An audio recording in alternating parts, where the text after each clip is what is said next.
Good morning, ladies and gentlemen, and welcome to Lecture 2 of Week 6 of the course on anti doping awareness for sports.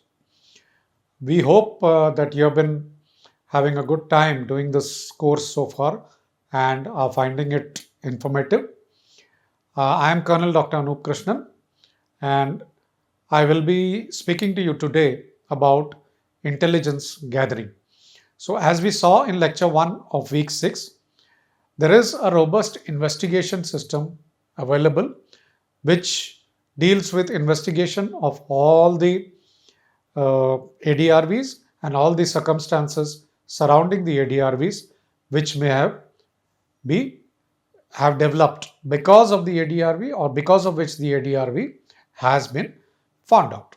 Now, once you investigate an ADRV, there may be a lot of data or intelligence which is generated, and so there are certain guidelines which are laid down to allow for proper gathering of this intelligence, proper collation of this intelligence, proper analysis of this intelligence, and if the intelligence is time bound, then how to act upon this intelligence so that evidence and uh, ADRV can be picked up in a time bound and effective manner with all the safeguards in place.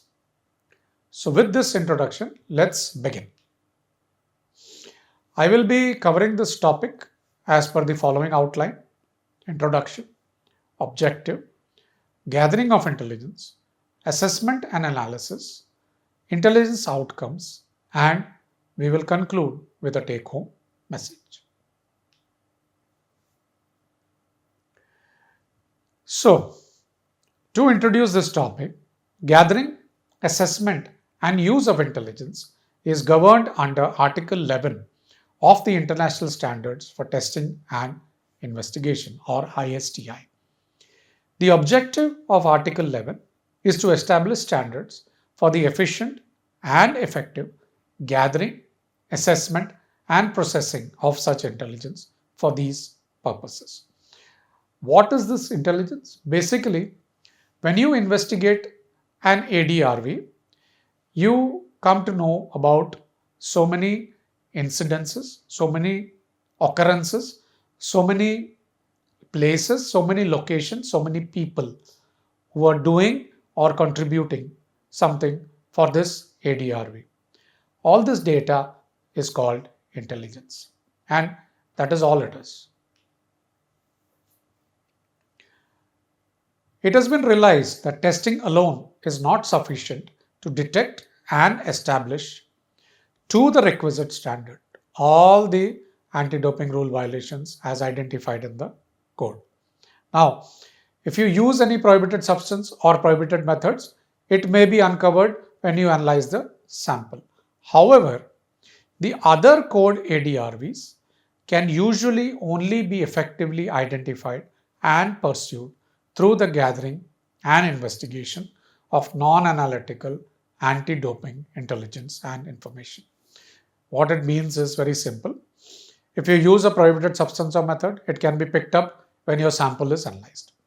All the other ADRVs, as per the WADA code, can only be identified and investigated if you have very good anti-doping intelligence available.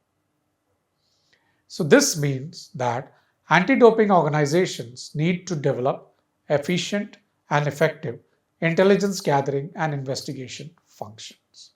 Without this, they will only be picking up the use and abuse of prohibited substance and prohibited methods. Nothing else, no other ADRV can be investigated or prosecuted.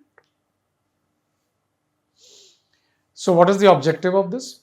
Anti-doping organizations shall ensure they are able to obtain, assess, and process anti-doping intelligence from all available sources.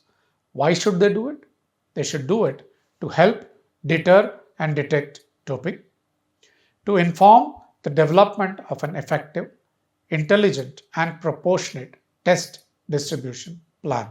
As we know, the test distribution plan is the backbone of every anti-doping effort.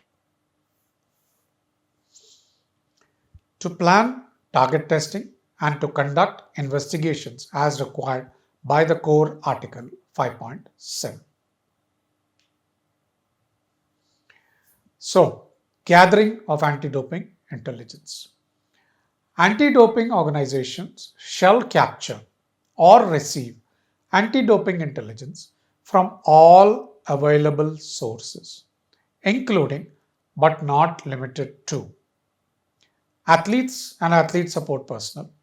Obviously, they have to be spoken to, they have to be investigated, they have to be uh, assessed so that they will be able to give more data, more intelligence about who has helped them, how they have been helped, how they have done this AIDRV, all that can be picked up. Members of a public. Usually, the anti-doping organizations, they organize or they establish a confidential telephone hotline wherein any member, any person can call up without revealing their identity, give data or give intelligence about any ADRV. Data can be picked up from sample collection personnel, that is the DCO and the chaperone, and even the reception staff posted in the doping control station. Data can be picked up by laboratories. Intelligence and evidence can be developed from pharmaceutical companies, other anti-doping organizations, WADA, national federations, international federations, sporting bodies, etc. Data and intelligence can also be developed from law enforcement, other regulatory and disciplinary bodies. And last but not least, data can definitely be developed from the media, all different types of media.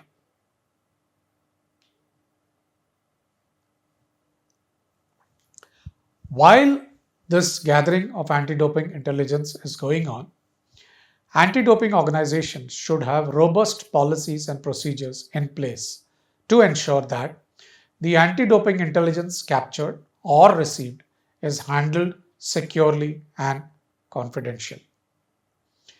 You have to protect your sources of intelligence, otherwise nobody will be forthcoming to offer you any more intelligence in future. You have to ensure that there is no leak or inadvertent disclosure of this intelligence or data collection. And if there is any leak or inadvertent disclosure, it is properly addressed. You have to ensure that the intelligence which is shared to them by the law enforcement or other relevant authorities and or other third parties is processed, used and disclosed only for legitimate anti-doping purposes. This is a very sensitive and legal aspect of this anti-doping intelligence. Number one, you have to ensure that whatever data is received is kept safe and confidential. Whoever are your sources of intelligence, they are protected and their identity is not disclosed to any unauthorized or unnecessary person or agencies. You have to plug all your leaks and make sure no more leaks and inadvertent disclosure is done of this data, of this identity, and of this intelligence. You have to ensure that the data or intelligence which is shared with you by other law enforcement agencies is processed, used, and disclosed only for legitimate anti-doping purposes with proper safeguards and under legal policies. If not, no other agency will be willing to share anything with your anti-doping organization. So please be very careful, please be very ruthless, and please be very rigid in adhering to the anti-doping intelligence data policies. Once you gather all the intelligence, you are supposed to assess and analyze it. So, anti-doping organizations shall ensure that they are able to assess all the anti-doping intelligence upon receipt for relevance, reliability, and accuracy. I will also add a caveat here. If the intelligence received is time bound, the reliability, accuracy, and relevance estimation should be very, very quick, and the intelligence should be acted upon in a time bound manner. You have to take into account the nature of the source and the circumstances in which the intelligence has been captured or received. Now, there are different types of intelligence, and each intelligence has got a grading depending upon its reliability and rating depending upon its authenticity. Now, there is something called human intelligence or HUMINT. HUMINT is not very reliable unless it is authenticated by another source of intelligence, because very simply people can lie. The other source of intelligence is signal intelligence or electronic intelligence, which may be developed by eavesdropping or by interception of their communications.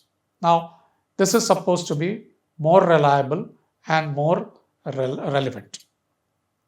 So, depending upon the nature of the intelligence, you're supposed to grade it and you're supposed to act accordingly.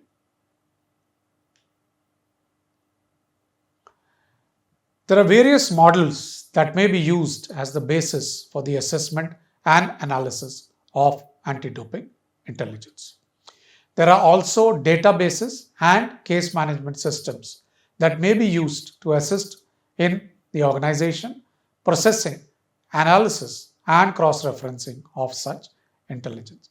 Usually, all the data collected is cross-referenced because during the process of cross-referencing, lot of other intelligence or lot of other data may be generated which may be of relevance to somebody.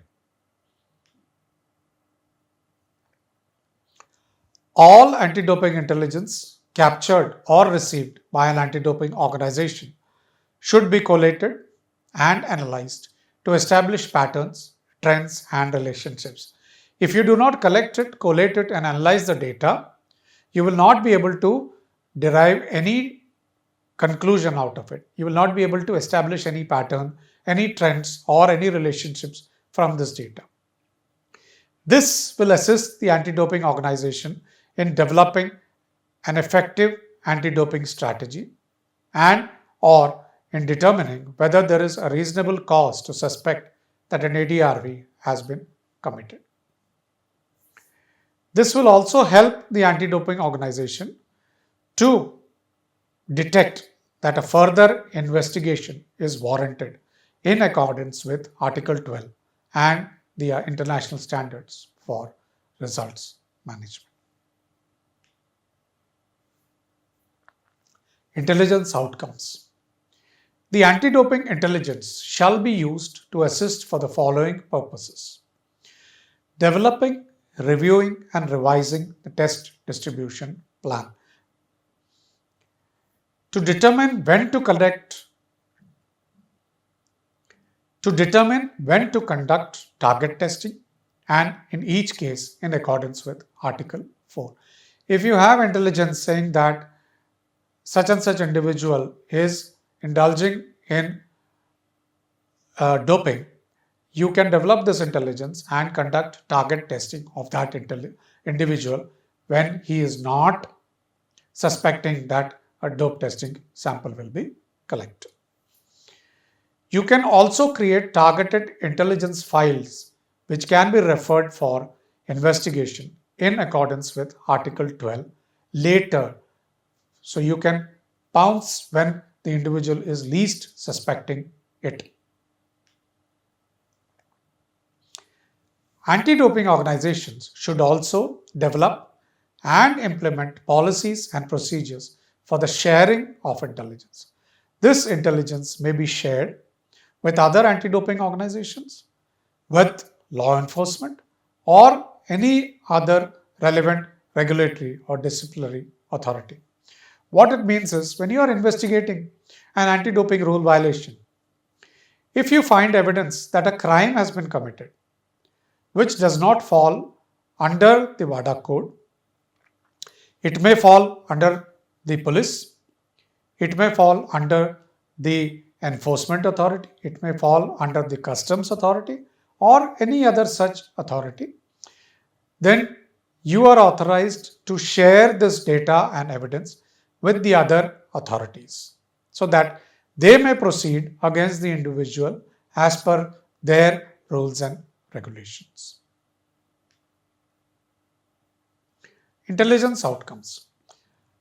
Anti-doping organizations should develop and implement policies and procedures to facilitate and encourage confidential sources as outlined within the WADA's confidential source policy available on the WADA's website. Basically, it means to say that you should cultivate confidential sources and confidential informants, or as they say in Hindi, you have to cultivate khabris. Now again, all this data, all this intelligence, all this cross-referencing, all this relevant incidences, data from CIs have to be stored somewhere. Where is it stored? It is stored in the intelligence and investigations module of the ADAMS. It is now becoming easier for collation, cross-referencing, and action upon the data because of this module which is present in ADAMS, and the data remains in ADAMS for posterity. What is the conclusion? So, anti-doping investigation system is a WADA approved program. Intelligence gathering, analysis, and assessment is a very important component of this program. All the intelligence gathering activities must be conducted with data and identity protection precautions. Basically, please ensure all the data, intelligence, and identity of people are handled on a need to know basis. Should be given to somebody only if they need to know. If they do not need to know, it should not be handed over to them. Athletes and support personnel identities may have to be kept secret. Not may have to be kept secret, should be kept secret. Otherwise, nobody will give you any more data or intelligence in the future. Data from intelligence gathering may be used for prosecution, strategy planning, and for further investigations. These are the references which I have used in preparing this lecture, and I strongly urge you to go through them if you are interested in delving deeper into this topic. Thank you for your time, your patience, and your effort in doing this course. Thank you for your time and patience, ladies and gentlemen. Thank you and Jai Hind.